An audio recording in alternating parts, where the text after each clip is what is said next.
अच्छा शाह जी, एक बात बताएं मुझे कि पीपल्स पार्टी अगर उनको कोई सिग्नल मिलता फ्रॉम पीटीआई, कोई सीरियस सिग्नल मिलता, कोई सीरियस इंडिकेशन मिलती, कोई सीरियस ऐसी कोई आई वुड से कि कुछ ऐसी सीरियसनेस उनके एंड से शो होती, तो आप आज पीपल्स पीटीआई के साथ मिल सकते थे, वो तो ऑब्वियस है ना। लेकिन अगर कोई इंडिकेशन होती तो कैसे मिलते और किस तरीके से मिलते आप?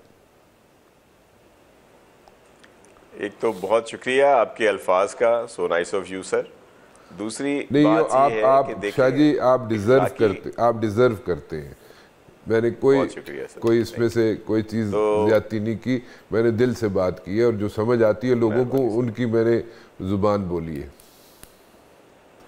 मेहरबानी सर।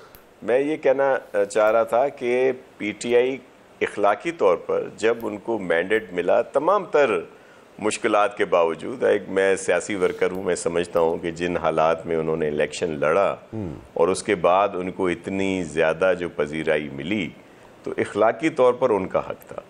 तो पीपल्स पार्टी ये चाहती थी कि अगर कोई बातचीत वो करते हैं, वो आते हैं, तो पहला हम हक उनका है और वो भले गवर्नमेंट बनाए। जिस तरह हम पीएमएलएन के साथ एग्जीक्यूटिव में नहीं आ रहे, हम उनको मौका देना चाहिए। और मैं एक आपको बात भी बता दूं जी, और ये जो बुखार चढ़ा हुआ है ना पीटीआई का लोगों के जहनों में, इसका हल भी ये है कि इनको हुकूमत दे देनी चाहिए। अच्छा। आपको याद होगा जब इनके पास हुकूमत थी तो जितने बाई इलेक्शंस थे मोस्टली ये लोग हारते थे और इन्होंने लूज किए। तो ये जो इस वक्त हम भुगत रहे हैं सब, ये उन्हीं की वो जो 3 साल और कुछ माह की कारकर्दगी थी खान साहब की, ये उसी की वजह से मुआशी जो तबाही आई या मईशत का जो इस वक्त हम मसले खड़े हैं या बैन अल-अक़वामी तौर पर उस वक्त हमें तनाह कर दिया गया, ये सारी चीज़ें उसी वक्त की थी।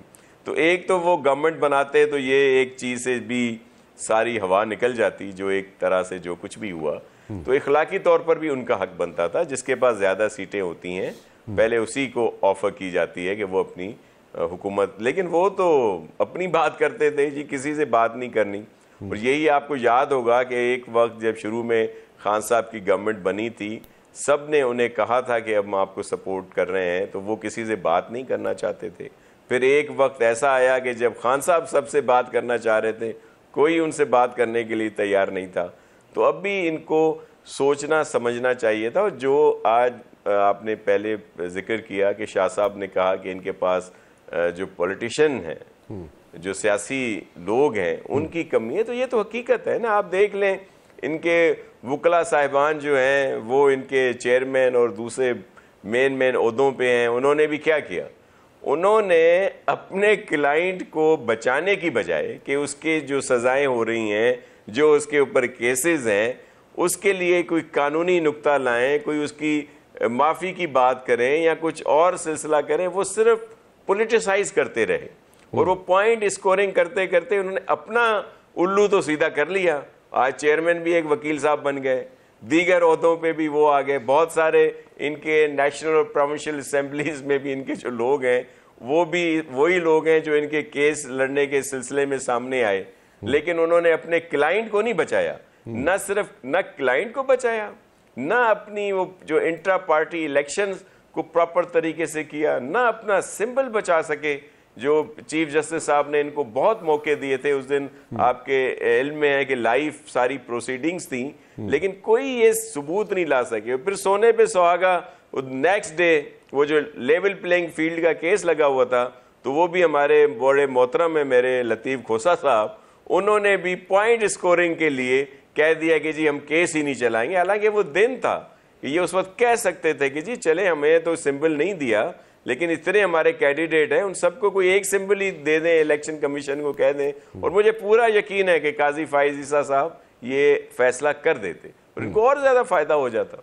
तो ये अपनी चीजें नहीं सोचते कि वो उन्होंने क्या गलतियां की। अच्छा, फिर जी नई पार्टी में जम होना है, पहले वो एक पार्टी ले आए, वो थी जो इन्हीं के नराफी थी, वो जिसमें बैट्समैन का निशान था, और वो नेक्स्ट डे इनसे जो है मुकर गए।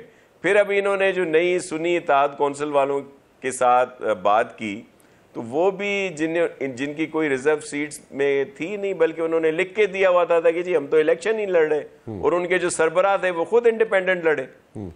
तो कोई प्रॉपर तरीकेकार नहीं किया। देखिए ये वक्त पीपुल्स पार्टी पे भी आया, PMLN पे भी आया, पीपुल्स पार्टी पे आया, हमारा तो तलवार निशान थी, हमसे छीन ली गया था। आपके इल्म में है कि 3P को जिस तरह ट्रीट किया गया था, हमने 4P बना ली जी। तो ये तरीकेकार अपनाया जाता है ना, सियासी सूझबूझ थी जो हमारे लीडरशिप है या हमारे जो CEC के मेंबर्स हैं, लेकिन वो बड़ी माजरत के साथ वहां नहीं दिखाई दे रही। सही बात।